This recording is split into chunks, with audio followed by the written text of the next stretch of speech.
Good morning. My name is Chinesa. I'm a nurse practitioner and I'm a student of Bremen University. I'm presenting two cases today. One on, they're both on major depressive disorder. The first one is major depressive disorder and the second one is major depressive disorder and PTSD. My choice of medication for the first one is sertraline. And sertraline is a selective serotonin reuptake inhibitor that inhibits dopamine reuptake, thereby increasing dopamine availability.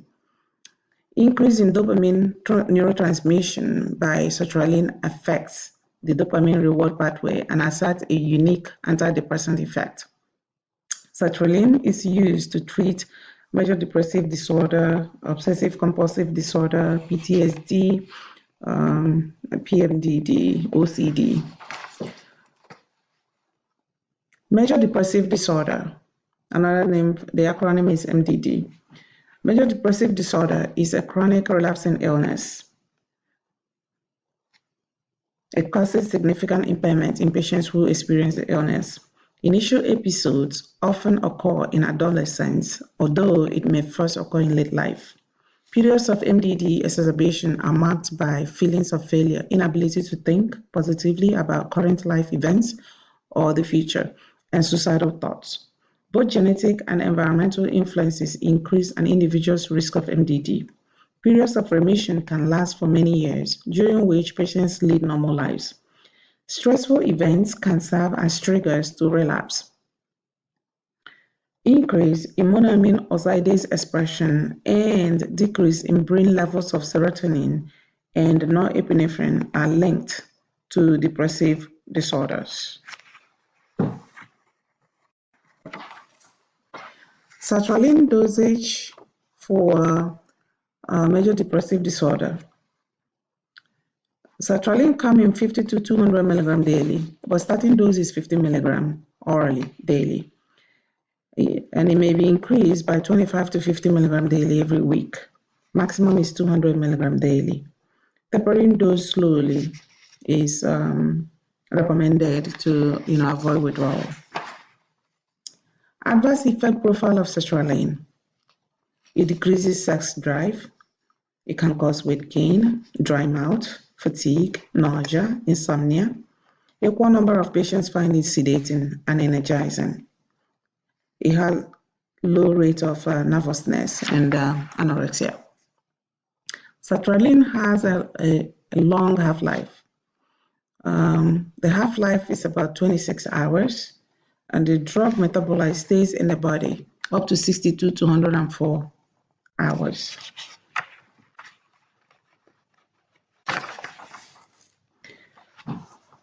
Case scenario number one. A 51-year-old Caucasian female presents with an acute complaint of depression and a request for treatment. Her symptoms include marked decrease in appetite, sleeping poorly, lack of energy, missed several days of work because of emotional distress ongoing for 2 weeks. Her longtime boyfriend had left her 3 weeks ago. This separation is not only emotional but also caused financial distress. Her daughter brought her in because she was concerned about her mother's emotional state. Assessment. Patient is alert and oriented to self, place, and time. She has flat affect, pressure speech.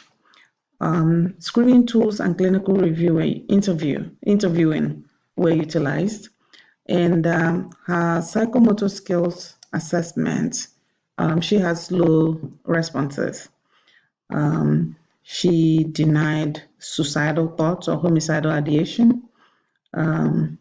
Patient has no interest in doing things. And her functional assessment,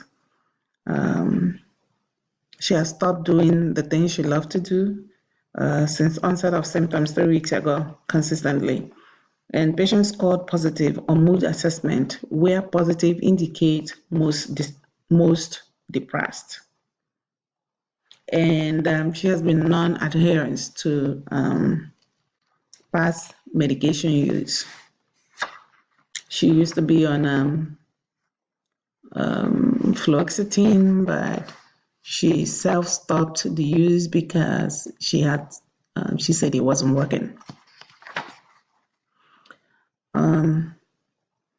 Assessment continues. I will get blood tests to check for CBC, calcium, vitamin D level, and chemistry, just to rule out other medical conditions that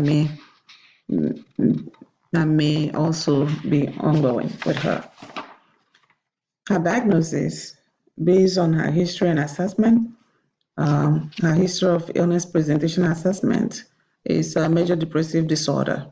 ICD-10 code is F33.1, and DSM-5 is F33. Her differential diagnosis: adjustment disorder with depressed mood, bipolar disorder, grief reaction, anorexia nervosa.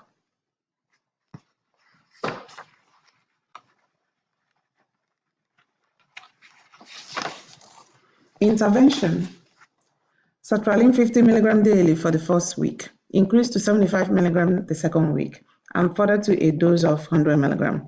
Follow up weekly for weeks 1 through 4, then 2 weekly for 3 consecutive times, then 4 weekly for 3 more times. No adverse events seen, and patient responded well to treatment.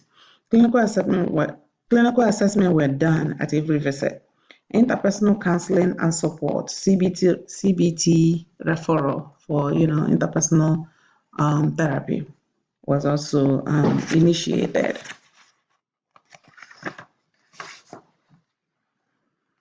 Case number 2 is a 42-year-old Caucasian veteran female, presents with 2 weeks complaint of depressive and PTSD symptoms. Decrease in appetite, lack of energy, detachment from others, afraid she might get angry and let loose in front of others, and has little interest in doing things. She has no medical or prior psychiatric history of illness prior to this, but states that it is becoming a problem for her. No known allergies. Assessment is the same as case number 1.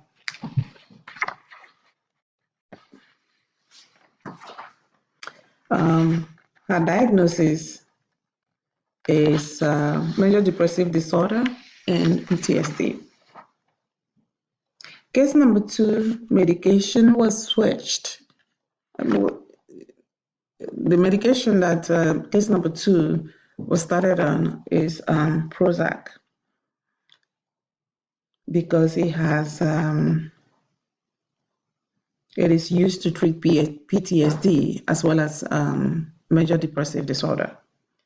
And Prozac is a 5-HT2C antagonist. It is an SSRI. It is used to treat panic disorder, major depressive disorder, OCD, PTSD, social anxiety, and generalized anxiety, as well as premenstrual dysphoric disorder. Side effects is sedation, anticholinergic side effects, which may lead to increased appetite and constipation, sometimes diarrhea too. Prozac dosing. Prozac is started at 20 mg every morning orally. Increase dose after several weeks. Maximum dosage is 80 mg a day. Doses greater than 20 mg a day is divided into 2 times a day, tapered off until discontinued. Discussion for case 1 and 2. Cultural and diversity consideration. Blacks and Hispanics have lower rate of major depressive disorder than white adults. Regardless of age, depression is 2 times more prevalent among lesbians, gay, and bisexual populations. PTSD is statistically the same among Hispanics, whites, and black. Lesbian, gay, bisexual individuals have increased risk of exposure to childhood abuse and traumatic events, therefore are about 4 times at more risk of developing PTSD. It is therefore particularly important to screen for depression as well as PTSD in this population. Lesson learned.